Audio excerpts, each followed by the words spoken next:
Hi, this is Dr. Gregory Sadler.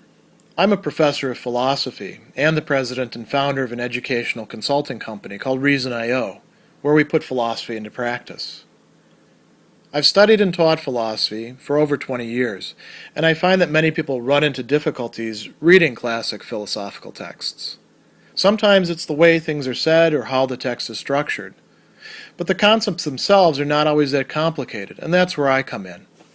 To help students and lifelong learners, I've been producing longer lecture videos and posting them to YouTube. Many viewers say they find them useful. What you're currently watching is part of a new series of shorter videos, each of them focused on one core concept from an important philosophical text. I hope you find it useful as well. Seneca's third letter to Lucilius has to do with friendship, but also with some connected topics that are often murky to people, often troubling, but which Seneca provides some very handy clarification about, namely judgment and trust. And it's a short letter, but there's a lot packed in there. And it begins with noting sort of what we might call performative contradiction in what Lucilius himself is suggesting to Seneca.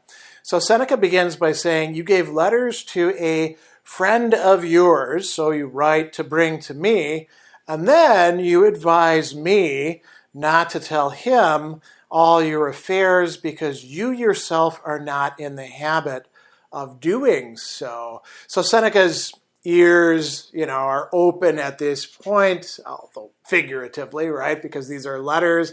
And he hears something that seems to be a tension or even contradiction. And he says, in one and the same letter, you have both said that he is your friend and that he is not. And in the Latin, negasti, you've actually negated him, you've denied him being your friend. So you've called him a friend, so you've asserted by using the term friend that he is indeed a friend, but your advice to me is contradictory to that. You're saying don't treat him as you would a friend. Why? Because I'm not in the habit of revealing these things to him. Why would that be the case? Well, in between the lines, I can't trust him. So is he really a friend? And Seneca is going to make a really important distinction about this term friend. There's the actual proper meaning, propria, right? The real sense of the term. And then there's this more loosey-goosey, common or public, he actually uses publica as a term there, meaning or custom, and an usus of calling people things, even though they're not really those things. And he gives you some examples of this. When we call candidates for office good men, they're not actually good men, a lot of them, or address people as sir when we don't remember their names. Now, if that's the way that you're talking about your friend, in quotes, I'll let it go. That's fine. But if you really want to get at what friendship is, which would be good for you, Lucilius, or us, the readers, then we got to dig a little bit deeper and we have to make some decisions about what we're going to keep and what we're going to reject from this common use. So Seneca is going to go on, and he says, if you assess that somebody is your friend, when you don't actually trust them, and the word there is credis, when you don't have confidence in them, when you don't place faith in them, if you don't trust them as much as yourself, then you are seriously mistaken. Vehementer erre, right?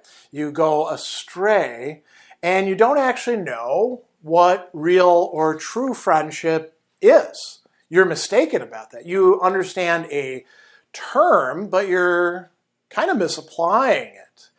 And somebody could have as a rejoinder, well, I don't really trust myself that much. And Seneca would say, well, that's a problem that you need to take care of as well. But most of us do indeed trust ourselves. The question is, do we trust other people? And he's not saying that you should trust everybody, because a lot of people are not actually worthy of the trust or confidence or faith that we might put in them.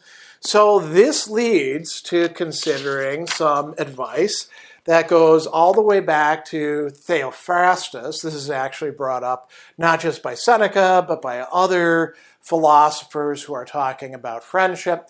Theophrastus, at the very least, did say that you should first judge.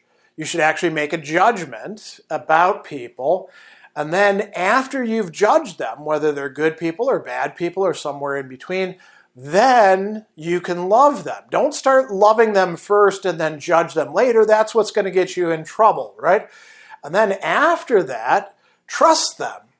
But a lot of people go about this completely backwards. In fact, maybe the majority of people in life go at this backwards. So he says, consider every question with a friend, but first consider the friend. Deliberare, right? Deliberate about whether they're really a friend. Seneca says, after you make a friend, you should indeed trust them, but before you make a friend, you should make a judgment about that person before they become friend. And he says that Theophrastus says that most people mix this up. You should also take time to consider whether or not to receive a person into your friendship. Once you've actually done that, then you have made a decision, then receive them with your whole heart, pectore, in your chest, quite literally, and speak candidly with them as you would with yourself. You can be open. You can be honest with them about your failings, about your worries, about where you don't know things. Whereas with other people, you probably shouldn't be so disclosive, should you? Some people are over-disclosers. And he says, ideally what you should be doing is to live so that what you actually admit, comitas, to yourself, you could not only admit that to your friends, but even to your enemies, inimicos. So, try to hold yourself to standards, live a decent moral life, and then you won't have a lot of things that you have to keep secret. But then he says, even so, there's some things that are normally kept private. What would be examples of that?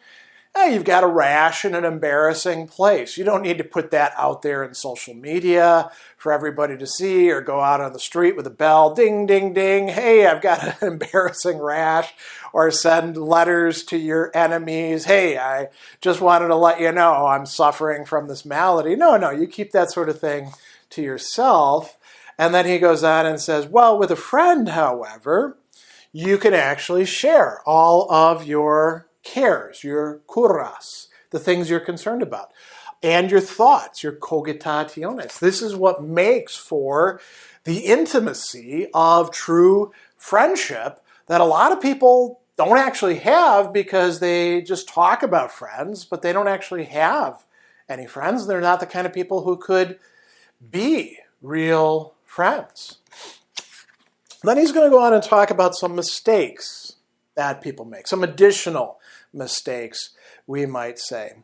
He says, some people teach their friends to betray them by their very fear of betrayal. And so this is what we often call a self-fulfilling prophecy, right? That's a term that we use. It's kind of like a feedback loop. I don't trust my friend because I think they could betray me. Anybody could go wrong, so I'm not going to trust them that far. And what message does that send to the friend? That I am not really holding them in high esteem. I don't judge them as worthy of my full disclosure, intimacy. And then they're like, well, okay, so I will betray them. Our suspicions, which are the outward sign of that lack of trust, generate a lack of trust on the friend's part, and then they can indeed betray them, right? So he talks about avoiding extremes. And this, you might say, sounds rather Aristotelian, right? The good place is the middle position in between an extreme of too much, an extreme of too little. Arguably, this does seem to look like that, which just goes to show you that the Stoics didn't always reject that idea. Certainly Seneca doesn't. One extreme is confiding in people indiscriminately, oversharing, overdisclosing, as we often say. He says, there are those who unload their worries into every available ear, telling anyone they meet what should be entrusted only to friends. So that's one extreme.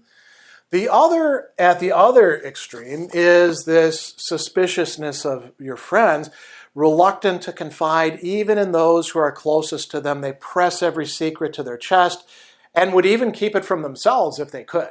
They don't want to reveal any of their problems, their weaknesses, their failings, their concerns. And Seneca says, neither of these is good, to trust everyone or trust no one. Both of these are actually mistakes. But one of them is what we could call a more honorable fault, though the other a safer one. So which is which? Well, over-disclosing is at least generous and open. It's probably stupid to do, or at least imprudent. But, it at least seems open and generous with your issues. The other one is safer. They're both still bad, though. You don't want to do it. And then he's going to make an interesting analogy, which kind of takes us out of the considerations of friendship itself, and it has to do with something broader. He's going to say this is analogous to another set of mistakes that people make where there's one extreme and another extreme. So one extreme is always being busy, literally unquiet, inquieti, right? Always being occupied with something or at least distracted by it. We could translate this as always being active. One translation here, on the move, right? And then there's those who are always at rest, quiescent, all those who are always being quiet, sticking to their own stuff. And he says that we can criticize both of these. Liking to be in the fray does not mean that one is hardworking, that you have industria, which is a sub-virtue, right? It's only the hustle and bustle of an agitated mind. It really depends on how you're applying yourself. Finding every movement a bother doesn't mean that one's tranquil. It's just laxity and idleness. And so he's going to bring up this Pomponia. Some flee so far into their dens they think everything outside is turmoil.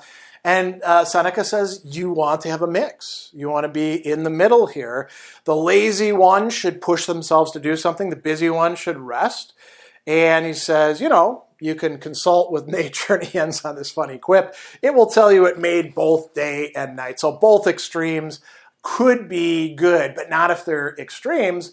They need to be brought back to the middle. How can this apply to the issue of friendship? Well, this was an analogy to illustrate something. Similarly, it's not that we shouldn't confide in anybody, but we want to confide in the right people, those who we've actually judged to be worthy of our friendship. Assuming, of course, that we ourselves are worthy of friendship and that we don't screw it up on our own part.